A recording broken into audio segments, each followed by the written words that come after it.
Good morning friends. आज मैं आपको क्लास 10th मैथ का लेसन 6.3 त्रिभुज ट्रायंगल का जो है 6.3 का मैं जो क्या लेके आया हूँ, बेसिक लेके आया हूँ। उसमें एक बेसिक थ्योरम दिया हुआ है कि यदि दो त्रिभुज में संगत कोण बराबर हो तो उनकी संगत भुजाएं एक ही अनुपात में होती हैं। ये त्रिभुज क्या होता है, समरूप होता है।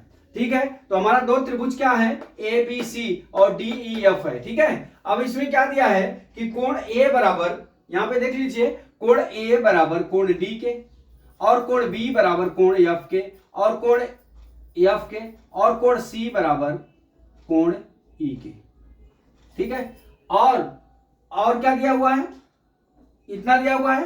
तो मैं अभी लिख लेते हैं यहाँ पे, कोण ए बराबर कोण डी के हमने लिख लिया, कोण बी बराबर कोण एफ के लिख लिया, कोण सी बराबर कोण ई के लिख लिया। अब सिद्ध क्या करना है कि त्रिभुज ए बी सी समरूप त्रिभुज डी ई एफ। अब रचना कर लेते हैं। डीपी बराबर, अब देख लीजिए, ये जो भुजा है डीपी, ये बराबर है किसके, हमारे ए बी के। डीपी बराबर हमारा ए बी के हो गया, और डी क्यू बराबर ए सी के हो गया। ये डी क्यू जो दिया है वो ए सी के हो गया। ये सिंगल लाइन कर दीजिए, किसके हो गया, ए क्यू के। ठीक है, डी क्यू बराबर ए सी के हो गया, हमने रचना में लिख लिया। अब देख लीजिए, हमारा ए बी बराबर हमारा डी क्यू हो गया। ठीक है, और ए सी बराबर हमारा पी क्यू हो गया, पी क्यू। ठीक है, तो हमारा क्या हो जाएगा, कोण ए बराबर कोण डी के हो गया। ये हमारा क्या हो गया, यस यस नियम से हो गया, त्रिभुज एबीसी सर्वांगसम त्रिभुज डी पी क्यू के। ठीक है, इसलिए कोण बी बराबर कोण एफ दिया हुआ है, कोण सी बराबर कोण ई दिया हुआ, कोण सी बराबर कोण ई दिया हुआ है। अब इसलिए कोण ई बराबर कोण पी के, क्योंकि ये क्या हो जाएंगे, एकांतर कोण। क्या हो जाएंगे, ये एकांतर कोण। ठीक है, अब यहां पे क्या हो जाएगा, एक थ्योरम है, दो रेखाओं को तीसरी रेखा काटे तो उनके कोण बराबर होते हैं और उनके संगत कोण भी बराबर होते हैं। ठीक है, तो इसलिए कोण ई बराबर कोण हमारा पी के हो गया, इसलिए क्या हो गया, ये एकांतर कोण से। ठीक है, अब चलते हैं, हमारा क्या हो जाएगा, इसलिए पी क्यू, यहां पे देख लीजिए, इसलिए पी क्यू समांतर ई एफ के हो गया, हमने यहां लिख लिया।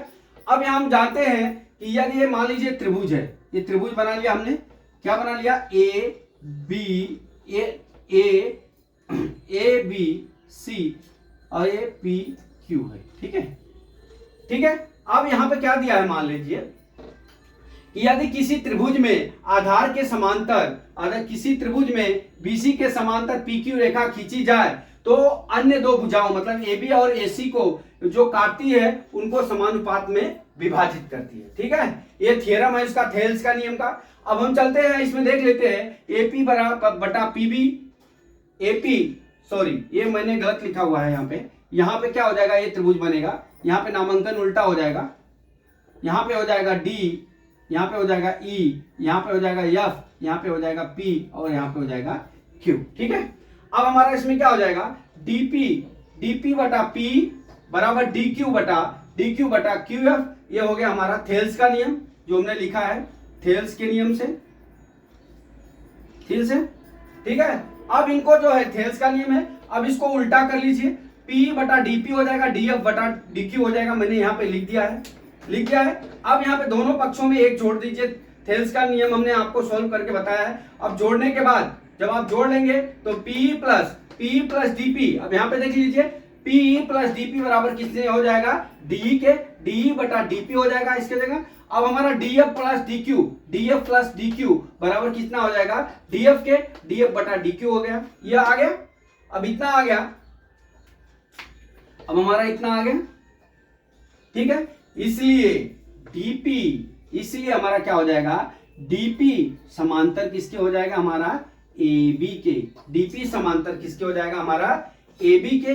इसलिए पी क्यू बराबर, अब देख लीजिए, पी क्यू बराबर हमारा किसके हो जाएगा, ये जो पी क्यू है वो ए सी के बराबर हो जाएगा। ठीक है, इसलिए डीई बटा क्या हो जाएगा, ए बी, डीई बटा, हमने लिखा है डीई बटा क्या हो जाएगा हमारा, ए बी। क्यों, क्योंकि डीपी बराबर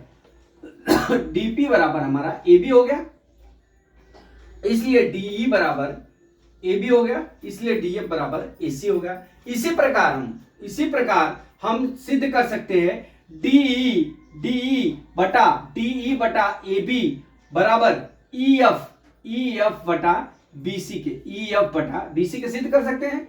तो अब हमारा क्या हो जाएगा, डीई, ये देख लीजिए, डीई बटा ए बी बराबर डी एफ बटा ए सी, ई बराबर ई एफ बटा बीसी। ठीक है, अब ये क्या हो गए, तीनों भुजा बराबर हो गए। अब ये क्या हो जाएगा, ए नियम से अब ये क्या हो जाएंगे, त्रिभुज ए बी सी समरूप त्रिभुज डीई एफ के। ठीक है, एक बार मैं आपको वापिस समझाना चाहूंगा। इसमें क्या दिया है, यदि दो त्रिभुज संगत कोण बराबर हो तो उनकी संगत भुजाएं एक ही अनुपात में होती है। तो यहाँ पे हमारा दो फिगर दिया है, कोण ए बराबर कोण डी के, कोण बी बराबर कोण एफ के, कोण सी बराबर कोण ई के। ठीक है, ये दिया है और सिद्ध करना है कि त्रिभुज ए बी सी और डी ई एफ जो है समरूप त्रिभुज है। ठीक है, तो अब हम क्या करते हैं, डीपी बराबर हमारा क्या है, डीपी बराबर हमारा दिया है ए बी के, डीपी बराबर ए बी दिया हुआ है, और डीक्यू बराबर हमारा एसी दिया हुआ है इस यहाँ पे। अब हमारा क्या हो जाएगा, हम प्रमाण में चलते हैं, उपपत्ति में चलते हैं, हमारा क्या हो जाएगा, वही लिख लेंगे, ए बी बराबर डीपी के, और क्या हुआ, एसी बराबर ए क्यू के, एसी बराबर पी क्यू के। ठीक है, अब कोण, इसलिए कोण ए बराबर कोण डी के।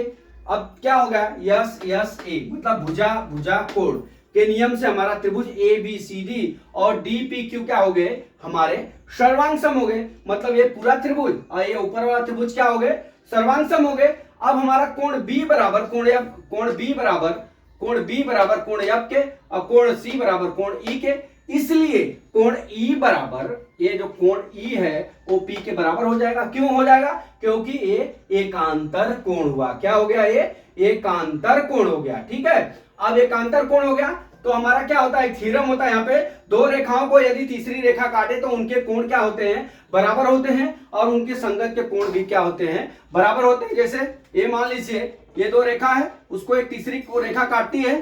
ठीक है, तो इनके क्या होते हैं, संगत कोण क्या होते हैं, उनके संगत कोण बराबर होते हैं, और उनके क्या होते हैं, भुजा कोण भी बराबर होते हैं। ठीक है, ये हो गया।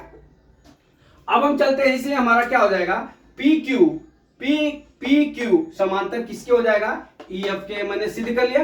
अब हमारा क्या होता है, थेल्स का नियम होता है, यदि किसी त्रिभुज में आधार के समांतर एक ऐसी भुजा खींची जाए जो दो अन्य भुजाओं को काटती है तथा उनको समानुपात में विभाजित करती है। देख लीजिए, त्रिभुज हमारा डीईएफ है, ये आधार के समांतर एक रेखा PQ खींची गई है जो DE और DF को जो है विभाजित करती है। इसलिए क्या होंगे, ये थेल्स का नियम हो गया। अब हम चलते हैं हमारा त्रिभुज, इसमें देखते हैं DP बटा P बराबर DQ बटा DF। ठीक है, DF हो गया। अब यहां पे हम क्या करेंगे, यहां पे जो है, यहां पे DF नहीं होगा, यहां पे QF होगा। ठीक है, QF होगा। अब इसको उल्टा कर लीजिए, PE बटा DP बराबर DF बटा DQ। ठीक है, QF होगा, DF नहीं, QF।